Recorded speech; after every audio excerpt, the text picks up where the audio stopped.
Hello, everybody. Welcome back to Nature Talks. So, today is our 32nd episode. There's 32 episodes of podcasts so far.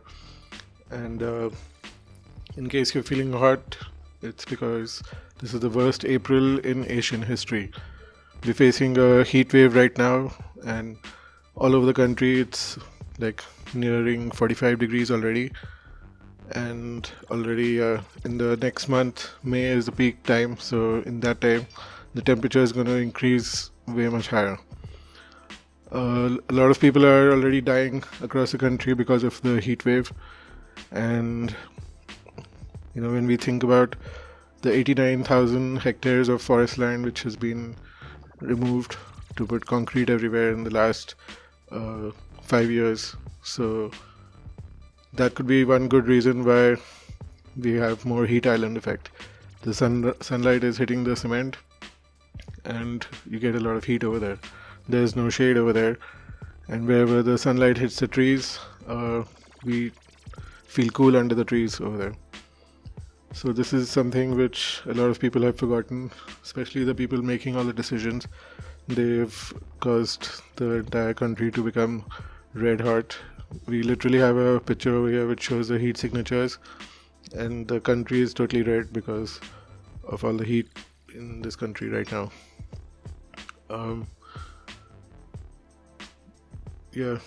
Just between 2003 to 2021, Bangalore lost 59% of its green cover, and 98% of it is built up area, which has made Bangalore 3 degrees warmer. So this is, I've copied this text straight from the article, and it's crazy. 59% of the green cover of your city has disappeared now, and it's become all concretized. 59% of the green cover. So whatever green cover was there before is now 40% remaining, and the rest of it, 60%, is all concretized. So obviously it's going to make the city much warmer because the sunlight is hitting the cement again, and it makes it uncomfortable. That's why people are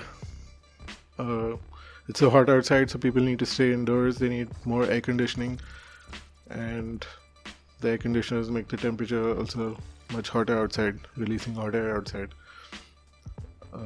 Plus all the people using all the air conditioners together, what is that going to lead to? There's more electricity demand, and because of this there's also power cuts in some places. These days you'll find a lot of power cuts happening because of the extra air conditioning overload, and because of that, when you have a power cut, then your air conditioning stops working, so you feel even more hotter inside because you're trapped inside a concrete box. So this is what we show people in our nature walks. When we are out there, we are experiencing the shade of the trees, and I actually ask the participants that, do you feel hot under the trees? Do you feel like you need an air conditioner right now? So always all the participants say, no, we don't need an air conditioner, it's cool enough. So as long as the wind is blowing and you're under the shade of the trees, you'll feel at least 3-4 degrees cooler than standing in the direct sunlight and surrounded by cement. You must have seen those solar heaters. You have solar cookers, you have solar lighters also now. It's like a disc the size of a plate, and it has a stick in the center, so it's shiny. It's like a mirror on the inside, concave, and it directs all the sunlight onto the certain point which is at the end of that stick. So people put a piece of wood or cotton or something on the end of that stick so it can catch fire, and then they can start a campfire. That's basically what we have right here. So when all the sunlight is hitting the ground, it's creating a lot of heat which is getting concentrated, and instead of a solar cooker, we are the ones who are getting cooked in this outdoors with the solar power and all the concrete everywhere. If you have the greenery, then you won't feel that as much. Did I tell you in the last podcast that 15,000 trees are going to be chopped down in Delhi just because the person in charge didn't know how to say no. If he learned in his life how to say no, then probably 15,000 trees would not get cut. And you might think that this is a joke or something, but we've seen in the past that whenever people apply for permission to cut down trees, they're never refused. Nobody's ever said no to them. And that's why so many trees are getting chopped down. But if they just start saying no, then the trees will get saved.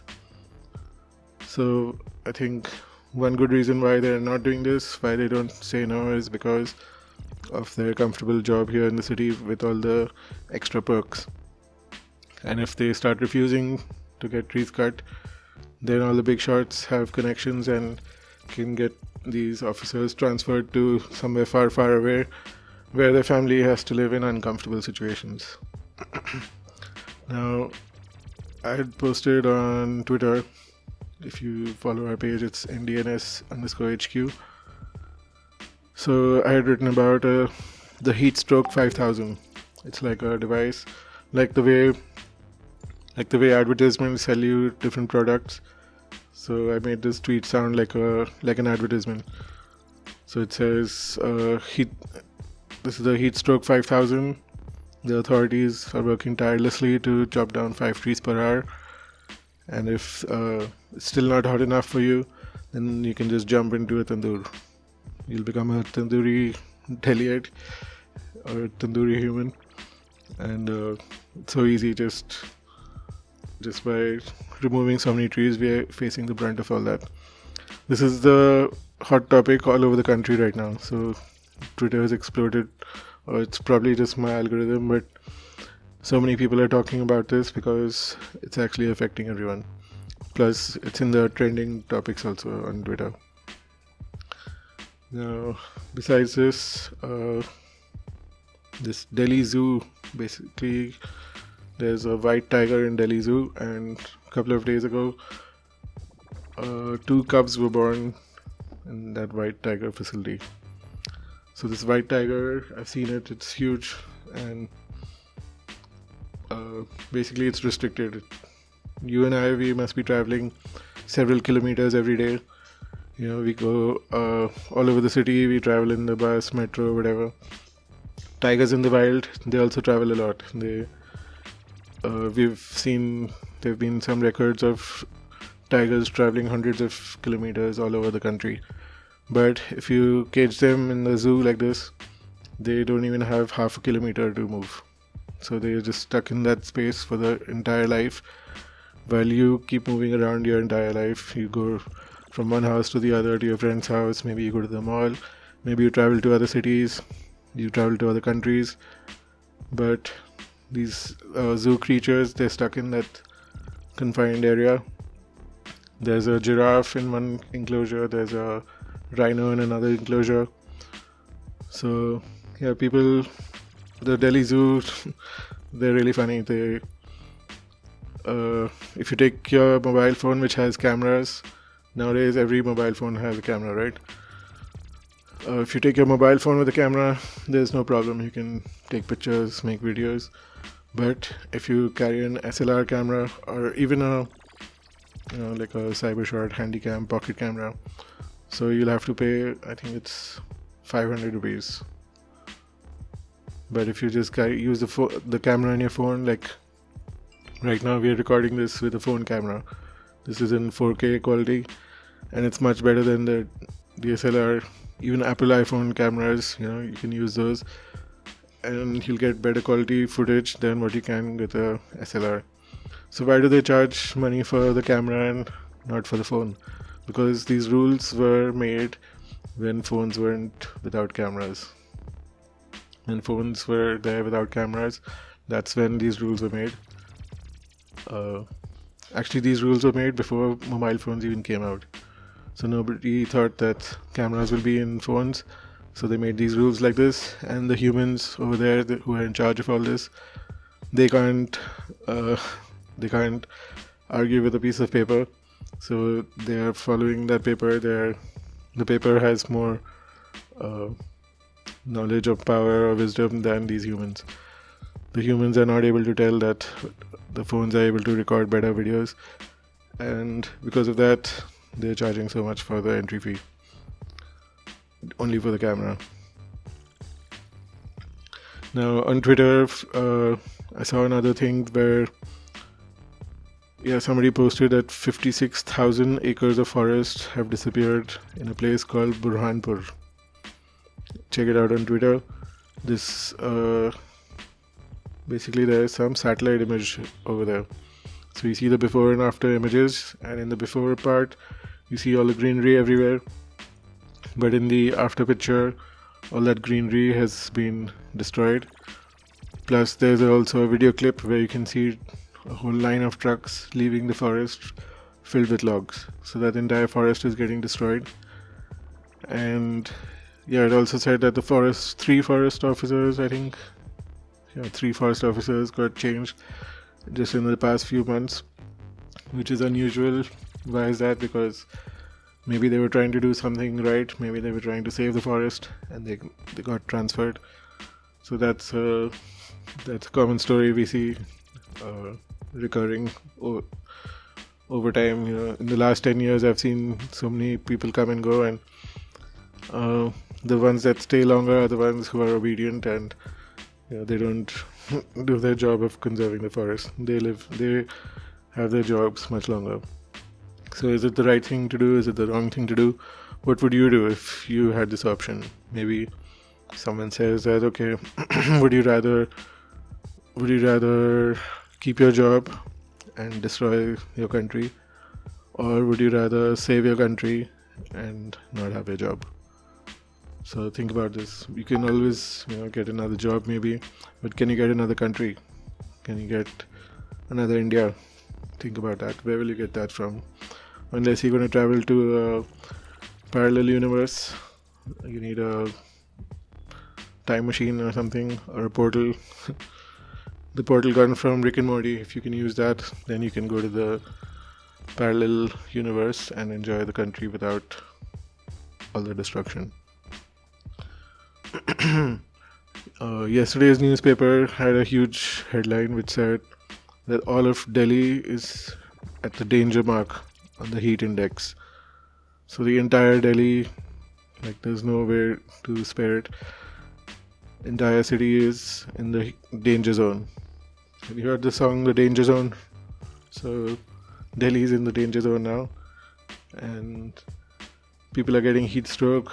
Just yesterday one of our team members went out to get something sprinted, and within a couple of hours she got a heat stroke, had fever, weakness, and all these other things that follow.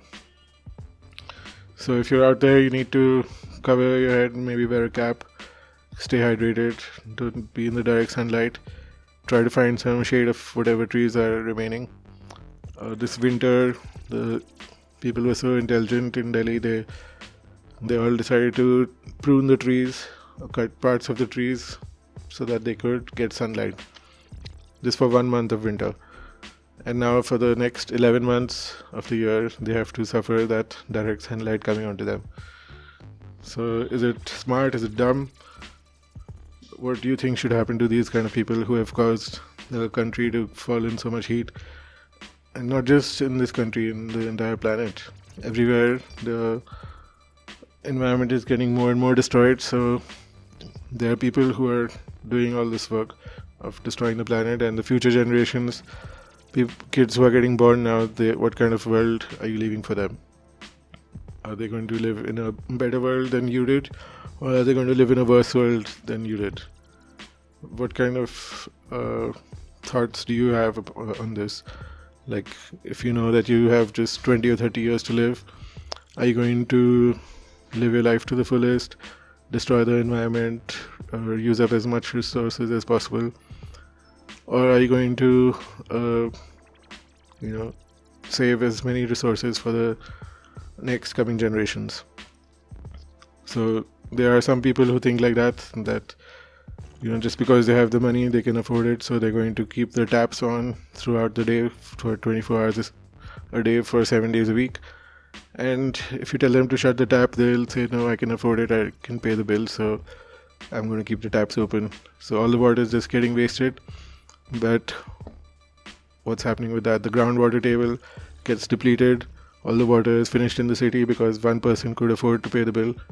But millions of people wouldn't get any water now because of that one person's arrogance or ignorance or whatever. So yeah, do you want to be that kind of person who finishes all the resources for the rest of the people? Or do you want to be one of those people who takes only as much as needed and saves enough for everyone else? So it's a good it's a good system because we have these herbal gardens, okay, like Lodi Garden has a herbal garden. And if people were of that thinking that let's just take all the herbs and sell it in the market, make some money, buy some alcohol, then that herbal garden wouldn't be there.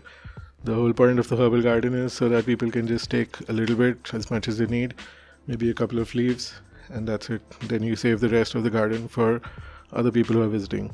Imagine if you go to that garden and there's nothing left because some idiot came before you and took away everything just because it was open to public. One person was so selfish and takes away everything, then what do you have left? So do you want to be that kind of an idiot to other people?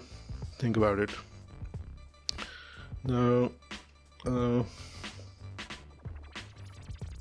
let me see what all other topics we have. We have a huge list over here. For every podcast, we make a big list of different topics to cover. There's India has now beaten the record for the world's most populated country. We've crossed China by several million people, and what's that going to do with the resources? What's that going to do with the education, the unemployment, all of that? There are some funny statistics that have been showing up on Twitter. So once you look at that, then you realize that this is not a good thing, that where we've reached right now with the population and unemployment and other things like that. We got a video of a car which had crashed into a tree. So I've spoken about this before. This is called tree blindness, when people cannot see trees in their environment. Trees are totally invisible to them. Sometimes they walk into trees, sometimes they drive into trees, and if a tree is cut outside the house, they won't even notice that it's missing.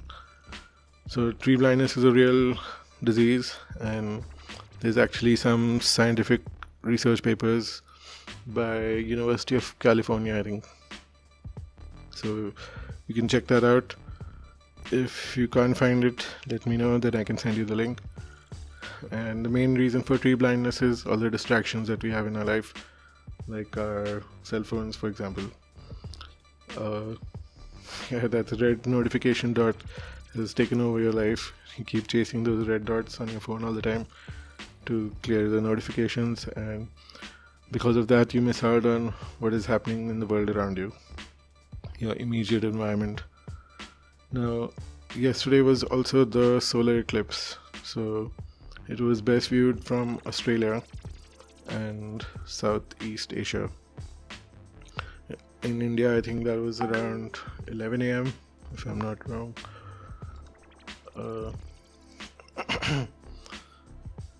So, what is a solar eclipse? It's when the Earth, then the Moon, and then the Sun are all in a line. So the light of the Sun hits the Moon, and because of the Moon coming in the way, there's a shadow cast upon the Earth. So that part of the Earth, they see darkness everywhere, because there's literally a curtain or a cover right in front of the Sun. There's so much to talk about. There's a BP oil spill which happened a few years ago, where all the workers, they were paid to clean up all the mess, but now there's some news coming out that those workers who cleaned up the mess, they're suffering from some terrible diseases, and because of that, now they're planning to sue the BP company for this injustice, because now they have to live for the rest of their life like that. Plus, it might even affect their future generations. Maybe their kids will have health problems because of their genes being contaminated. Besides Delhi and India reporting about heat, even New York City has recorded. They've broken some record for the heat, maximum amount of heat over there. And New York City is much higher latitude than India, so to have so much heat at such a high latitude, that's also quite crazy. There was a BBC article also which said that thousands of people are dying in India just because of the heat. And this is not for those of you who are not here and can't imagine this. So it's actually really crazy, the heat situation, and you need to see the stories that people are posting online. If you're being distracted by what celebrities eating what food or wearing what shoes and clothes, then I don't know, then your algorithm is messed up. You need to start searching for these important matters. This podcast also, it could have been really, appealing to the general public. But if you see the general public, majority of them are quite unintelligent. Because if they were really intelligent and, eco-conscious, then the world would be in a better place by now. But majority of people are not like that. They, watch some lame stuff, which is all about lame jokes, maybe toilet humor. And if you just engulf your entire time of the day in that kind of stuff, that's what's going to be infesting you in your brain.